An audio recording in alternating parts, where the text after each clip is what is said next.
शास्त्र NCERT based जो political science है क्लास 12th की जो दो किताबें चलती है पॉलिटिकल साइंस में, समसामयिक विश्व राजनीति के किताब से जितने भी महत्वपूर्ण प्रश्न बन रहे हैं हम उसको जानने वाले हैं। ये प्रश्न उत्तराखंड प्रवक्ता के लिए भी महत्वपूर्ण है और जो बोर्ड एग्ज़ाम है उत्तराखंड के स्टूडेंटों के लिए भी ज़्यादा महत्वपूर्ण है। चलिए आज शुरू करते हैं। पहला चैप्टर समसामयिक जो विश्व राजनीति की जो बुक है उसका जो पहला चैप्टर है विश्व राजनीति में शीत युद्ध का दौर।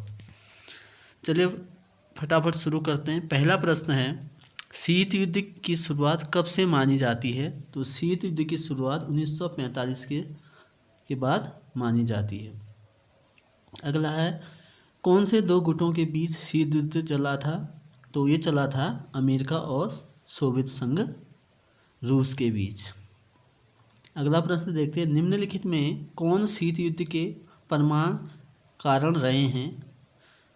तो इसके जो परमाणु कारण रहे हैं, पहला है अमेरिका और सोवियत संघ के बीच सैद्धांतिक मतभेद, ये भी सही है। विजित प्रदेशों पर आधिपत्य संबंधी विवाद, ये भी बिल्कुल सही है। युद्धकालीन निर्णयों का अतिक्रमण, ये भी सही है। तो इसका सही आंसर होगा उपर्युक्त सभी।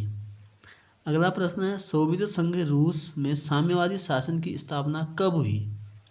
तो ये हुई थी आपका 1917 में।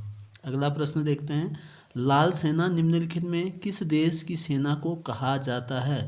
तो इसका सही आंसर होगा सोवियत संघ रूस की सेना को। अगला प्रश्न है हिरोशिमा और नागासाकी पर अणु बम का प्रयोग कब किया गया, यानी कि परमाणु बम? तो ये किया गया था आपका 1945 में। दो बम गिराए गए थे 6 अगस्त और 9 अगस्त 1945 में, जिनका नाम था लिटिल बॉय और फैट बॉय। अगला प्रश्न है मार्शल योजना कब शुरू हुई? तो ये हुई थी आपका 1948 में। अगला प्रश्न है सोवियत संघ रूस द्वारा बर्लिन की नाकेबंदी कब की गई? तो ये भी की गई थी आपकी 1948 में। अगला है नाटो की स्थापना कब हुई? तो ये हुई थी आपका 4 अप्रैल 1949 में। अगला है नाटो की स्थापना का मुख्य उद्देश्य क्या था? तो इसका मुख्य जो उद्देश्य था पश्चिमी यूरोप में सोवियत प्रभाव के विस्तार को रोकना।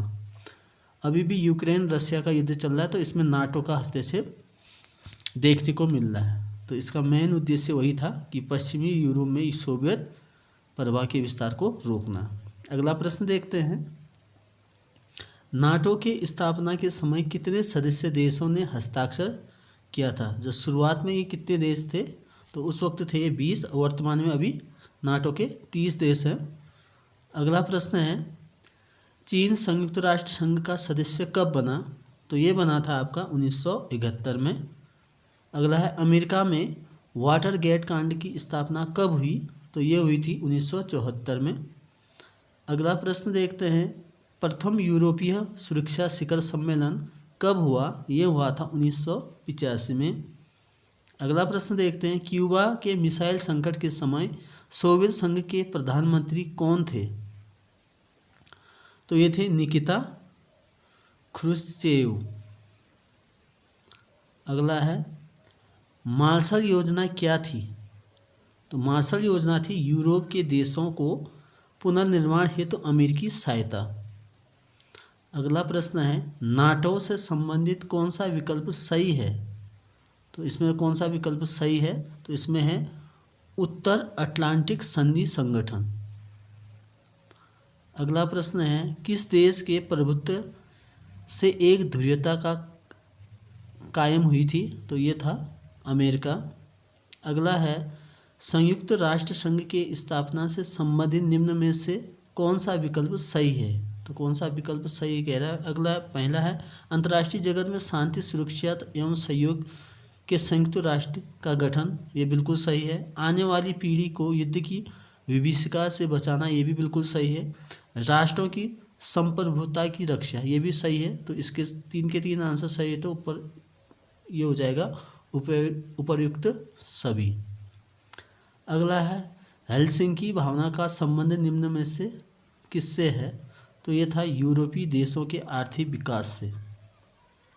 अगला प्रश्न देखिए, गुट निरपेक्षता की नीति किस महादेश के मूल्यों के लोगों के नवजागरण का परिणाम था? तो ये था एशियाई महादेश। अगला है, निम्न में से किनके प्रयास से गुट निरपेक्षता की नीति अस्तित्व में आई थी? तो ये थे जवाहरलाल नेहरू, जमाल अब्दुल नासिर और मार्शल जोसेफ ब्रांज टीटो। तो उपयुक्त तो सभी होगा इसका। अगला है, नेहरू, नासिर और टीटो के द्वारा बताए गए गुट निरपेक्षता के आधार में निम्न में से कौन सही है? तो राष्ट्र द्वारा एक स्वतंत्र नीति पर चलना, सदस्य राष्ट्रों द्वारा उपनिवेशवाद का विरोध करना बिल्कुल सही है। सदस्य राष्ट्र द्वारा किसी सैनिक गुट से अलग रहना, ये भी सही। तो इसका आंसर होगा उपर्युक्त सभी। अगला है, गुट निरपेक्षता को प्रोत्साहित करने वाले प्रमुख कारक निम्न में से कौन हैं? तो इसमें कौन है? तो वो शीत युद्ध, ये भी ठीक है। सैनिक युद्ध से अलग रहना, ये भी ठीक है। राष्ट्रों का स्वतंत्र अस्तित्व की इच्छा, ये भी सही है। तो इसका सही आंसर होगा उपर्युक्त सभी।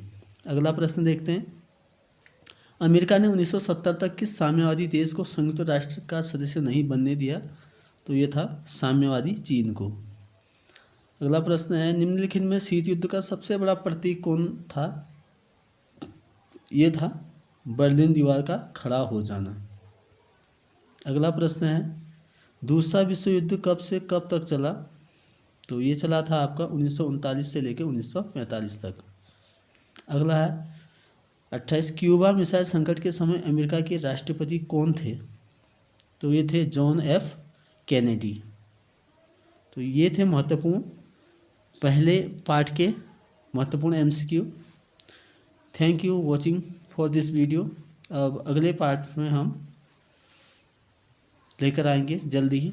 धन्यवाद।